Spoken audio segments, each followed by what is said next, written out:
कोई भी हमारा जब हिंदू त्योहार आता है, होली जब होती है तभी हम लोग को फुकट के एडवाइस दिए जाते हैं कि ड्राई होली मनाओ, एनवायरमेंट फ्रेंडली होली मनाओ। जब भी हमारा दिवाली आते हैं तभी पटाखे मत बजाओ। जो नियम आप हिंदू त्योहार के वक्त लगाते हैं वही नियम बकरी ईद के वक्त भी लगेगा। इसलिए तो मैंने बोला ना। देखिए, मैंने कहा साहब ये सेक्युलर मुल्क है। हम गंगा जमनी तहजीबी का उदाहरण देते हैं। हर इंसान को अपना अपना फेस्टिवल मनाने का अधिकार है। राणे साहब की मिनिस्ट्री में फडणवीस साहब मिनिस्टर नहीं है, फडणवीस साहब की मिनिस्ट्री में राणे साहब मिनिस्टर है। महाराष्ट्र में ईद को लेकर बवाल मच चुका है। 7 तारीख को ईद का त्योहार मनाना है, लेकिन उसके पहले महाराष्ट्र में बीजेपी के नेता और मंत्री नीतीश राणे ने ईद को लेकर एक विवादित बयान दिया है। नीतीश राणे ने मुस्लिम समुदाय से ये अपील की है कि वो इस बार ईद वर्चुअल तरीके से मनाए, जिसके बाद विपक्ष के कई सारे नेताओं ने नीतीश राणे के इस बयान पर नाराजगी जताई है। नीतीश राणे ने क्या कहा है, क्यों कहा है, इसकी पूरी जानकारी आपको इस वीडियो में देंगे। नमस्कार, आप देख रहे हैं लोकमत हिंदी। मेरा नाम है सोनू कनौजिया। 7 तारीख को पूरे देश में बकरी ईद का त्योहार मनाया जाना है और इस दिन बड़े पैमाने पर पशुओं की बलि दी जाती है और इसी को लेकर महाराष्ट्र में बड़े पैमाने पर राजनीति हो रही है। महाराष्ट्र में बीजेपी के नेता और मंत्री नीतीश राणे ने अब मुस्लिम समुदाय से ये अपील की है कि वो इस बार बकरी ईद वर्चुअल तरीके से मनाएं। नीतीश राणे ने मीडिया से बात करते हुए ये कहा कि जब होली होती है तो कहा जाता है कि आप रंग ना लगाए, पानी का इस्तेमाल ना करें, वर्चुअल होली खेलें। जब दिवाली का त्यौहार आता है तो कहा जाता है कि पटाखे ना जलाएं, और जब हिंदुओं के कोई और त्यौहार आते हैं तो कुछ ना कुछ बयान दिए जाते हैं। तो ऐसे में मैं उन लोगों से पूछना चाहूंगा कि वो बकरी ईद के मौके पर वर्चुअल ईद मनाने के लिए क्यों नहीं कह रहे हैं। आप भी सुनिए क्या कहना है नीतीश राणे का। कोई भी हमारा जब हिंदू त्योहार आता है, होली जब होती है तभी हम लोग को फुकट के एडवाइस दिए जाते हैं कि ड्राई होली मनाओ, एनवायरमेंट फ्रेंडली होली मनाओ। जब भी हमारा दिवाली आते हैं तभी पटाखे मत बजाओ, उसके वजह से एनवायरमेंट को हानि होती है। अभी वही सब जो हमको जो कोई फुकट के जो ये एडवाइस देने वाले अभी बकरी ईद के टाइम क्यों बोलते नहीं। इसलिए ये किसी का अब्बा का पाकिस्तान या किसी अब्बा का लाहौर नहीं है, ये हमारा हिंदू राष्ट्र है। जो नियम आप हिंदू त्योहार के वक्त लगाते हैं वही नियम बकरी ईद के वक्त भी लगेगा। इसलिए तो मैंने बोला ना, वर्चुअल बकरी ईद करो ना।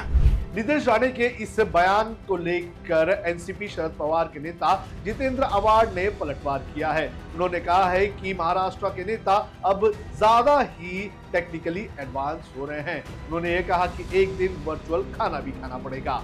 सुनिए क्या कहना है जितेंद्र आव्हाड का। अच्छी बात है, टेक्निकली बहुत एडवांस महाराष्ट्र के राजनेता होने लगे हैं। अच्छी सोच है, कल खाना भी बोलेंगे वर्चुअली खाओ।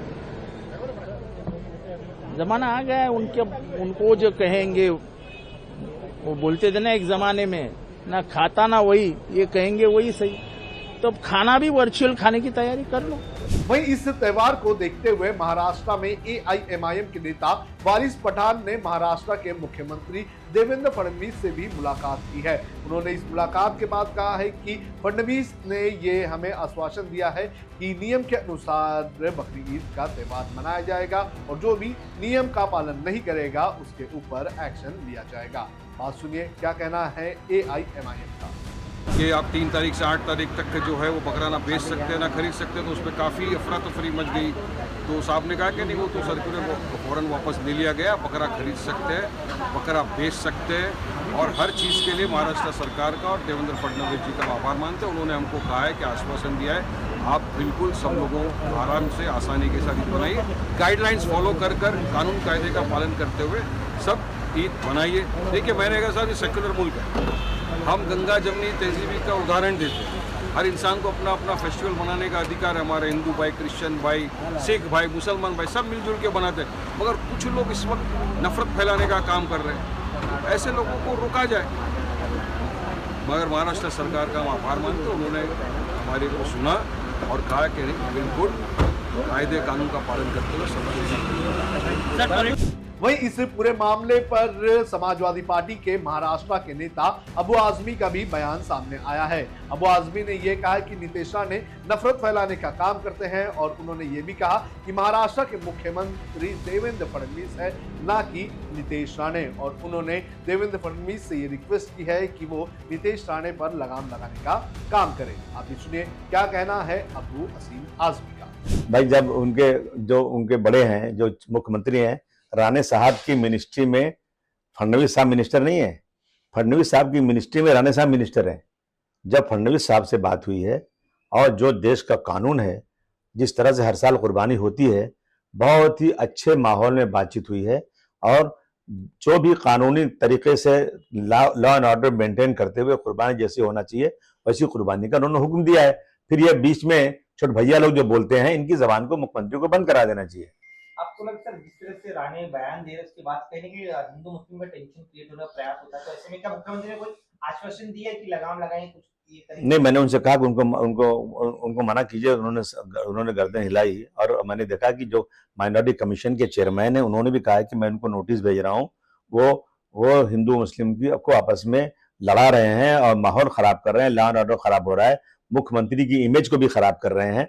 मैं उनको नोटिस भेज रहा हूँ, मुख्यमंत्री से बात भी कर रहा हूँ। तो आपको बता दें कि बकरी ईद को लेकर बड़े पैमाने पर यहाँ पर विवाद चल रहा है। कुछ दिनों पहले गौ सेवा आयोग ने बाजारों को बंद रखने की बात कही थी, तो वहीं दूसरी तरफ बजरंग दल ने नागपुर में ये कहा था कि उनकी तरफ से महाराष्ट्र के बॉर्डर्स पर पेट्रोलिंग की जाएगी और चौकियां लगाई जाएगी ताकि नजर रखी जा सके कि कोई गलत तरीके से गौवंश लेकर तो नहीं जा रहा है। तो ईद को लेकर बड़े पैमाने पर बवाल मचा हुआ है। देखना जरूरी है कि 7 तारीख को महाराष्ट्र में क्या होता है।